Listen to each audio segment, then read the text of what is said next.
Good morning from Dublin, and welcome to your Sunday service. I'm really glad that you're able to join us today.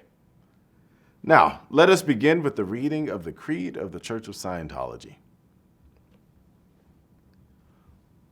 Before I start, I'd like to go over a word with you. That word is inalienable. Something that is inalienable is something that is yours, and it cannot be taken away from you or given away by you. It will always be yours. The Creed of the Church of Scientology. We of the Church believe that all men of whatever race, color, or creed were created with equal rights. That all men have inalienable rights to their own religious practices and their performance. That all men have inalienable rights to their own lives. That all men have inalienable rights to their sanity. That all men have inalienable rights to their own defense. That all men have inalienable rights to conceive, choose, assist, or support their own organizations, churches, and governments. That all men have inalienable rights to think freely, to talk freely, to write freely their own opinions, and to counter or utter or write upon the opinions of others. That all men have inalienable rights to the creation of their own kind. That the souls of men have the rights of men, that the study of the mind and the healing of mentally caused ills should not be alienated from religion or condoned in non-religious fields, and that no agency less than God has the power to suspend or set aside these rights, overtly or covertly. And we of the Church believe that man is basically good, that he is seeking to survive, that his survival depends upon himself and upon his fellows in his attainment of brotherhood with the universe. And we of the Church believe that the laws of God forbid man to destroy his own kind, to destroy the sanity of another, to destroy or enslave another's soul, to destroy or reduce the survival of one's companions or one's group. And we of the Church believe that the spirit can be saved, and that the spirit alone may save or heal the body. Now, these are the beliefs in which we stand firm on. Now, there's a lot of information that goes around on a daily basis. You have the news, you have coffee shops, conversations with friends, the radio, and also newspapers. But what happens when you see something that's not true? Because you know that it's not true. Well, let's have a look at what L. Ron Hubbard says about personal integrity. What is true for you is what you have observed yourself. And when you lose that, you have lost everything. What is personal integrity? Personal integrity is knowing what you know. What you know is what you know. And to have the courage to know and say what you have observed. And that is integrity, and there is no other integrity. Now, you can think of a time where someone may have said something that was not true, and you stood firm on what it is that you observed, and you spoke out against it. That was you sticking with your personal integrity. Now, you also may find times where you may have been silent or not spoke out against something that you saw or heard that was not true. It happened. Okay. Now you see what personal integrity is. Of course, we can talk about honor, truth, all these things, these esoteric terms. But I think they'd all be covered very well if what we really observed was what we observed. That we took care to observe what we're observing, and that we always observed to observe. So you keeping a state of mind of where you are actually causatively observing something. You know that you're observing it. You're making sure that you're not taking in any bias, any data from some other source. You're looking directly at that thing for what it is and not on some via from some other place. And not necessarily maintaining a skeptical attitude, a critical attitude, or an open mind, but certainly maintaining sufficient personal integrity and sufficient personal belief and confidence in self and courage that we can observe what we observe and say what we have observed. Nothing in Dianetics and Scientology is true for you unless you have observed it and it is true according to your observation. That is all. So there's a lot of mysterious things that's going on in the world. It's actually a lot of mysterious things that happen in the universe. People have questions. There are answers. We get that. All right? Now, the question is, what is the basic mystery? It's a good question. I'm about to talk about that right now. So let's dive in. In the general study of the world and its affairs, we find out that the only way that you can make a slave, as if anybody would want one, would be to develop a tremendous amount of mystery about what it's all about, and then sell it real good. Sell some bogus answer to the mystery. Man is so used to this that when you come along and put a perfectly good answer in his hands, why, he drops it like a hot potato because he knows what all answers are. All answers are carefully derived from mysteries with bogus answers. And all mysteries are going to cost you something sooner or later. Now, have you ever had that happen to you? Where you have a friend who's talking about a problem that you have a solution to, and they talk about the problem, and you say, oh, that happened to me before. All you have to do is this.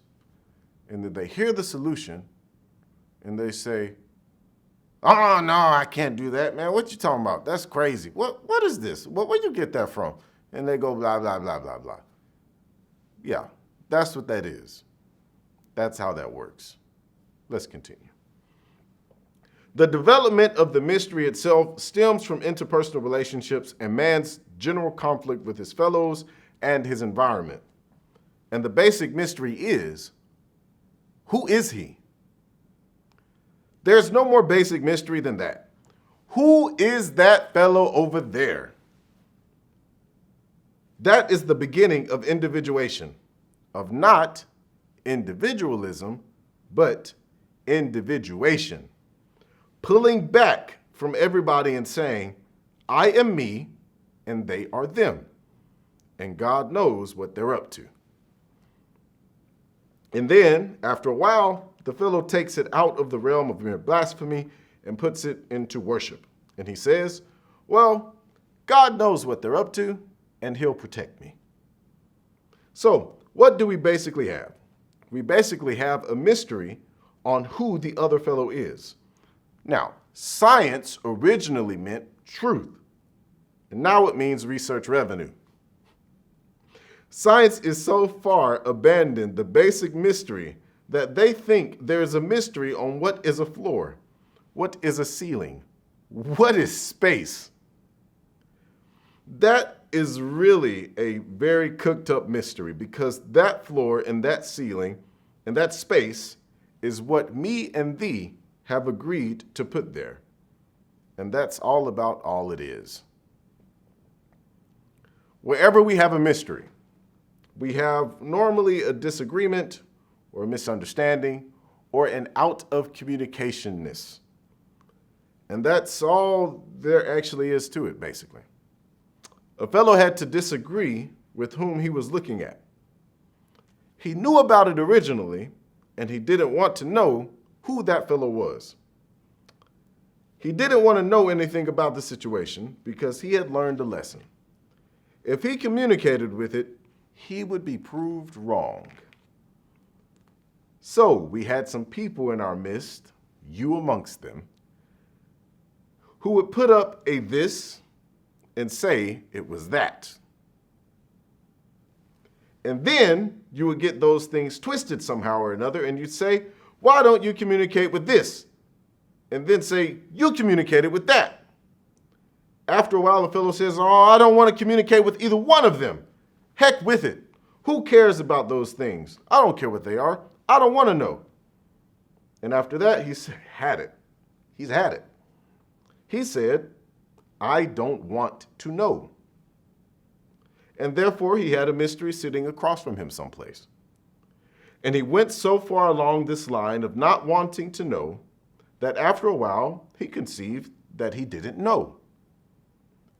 And then he went from there and said, it's impossible to know.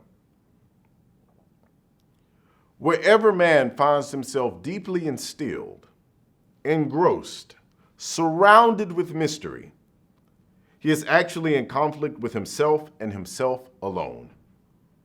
That is why Scientology works. Aberration means departure from rational thought or behavior. The only aberration is denial of self. Nobody else can do anything to you but you. That is a horrible state of affairs. You can do something to you, but it requires your postulate, which means a self-determined thought or decision. So I'll give you that again. You can do something to you, but it requires your postulate, your agreement or your disagreement. Before anything can happen to you, people have to agree to be ill. They have to agree to be stupid. They have to agree to be in mystery. People are the victims of their own flinch. They are the victims of their own postulates, the victims of their own belief that they are inadequate. An individual has to postulate into existence his own aberration, his own flinch, his own stupidity, his own lack of confidence, and his own bad luck. Fortunately, though, Scientology, the individual can also undo those postulates and regain his ability to win in life. To learn more about how you can win in life, read What is Scientology? In it, you will find the exact steps you need to take. They are clearly explained and will answer all your questions. There is a road to greater freedom, and all you have to do is walk it. What is Scientology? We'll show you how. And now we'll be ending Sunday service with the reading of the Scientology Prayer for Total Freedom. May the author of the universe enable all men to reach an understanding of their spiritual nature. May awareness and understanding of life expand so that all may come to know the author of the universe. And may others also reach this understanding which brings total freedom. At this time, we think of those whose liberty is threatened, of those who have suffered imprisonment for their beliefs, of those who are enslaved or martyred, and for all those who are brutalized, trapped, or attacked. We pray that human rights will be preserved so that all people may believe and worship freely, so that freedom will once again be seen in our land. Freedom from war and poverty and want. Freedom to be, freedom to do, and freedom to have. Freedom to use and understand man's potential, a potential that is God-given and God-like. And freedom to achieve that understanding and awareness that is total freedom. May God let it be so. Thank you for coming and joining us for this Sunday service. I look forward to seeing you next week.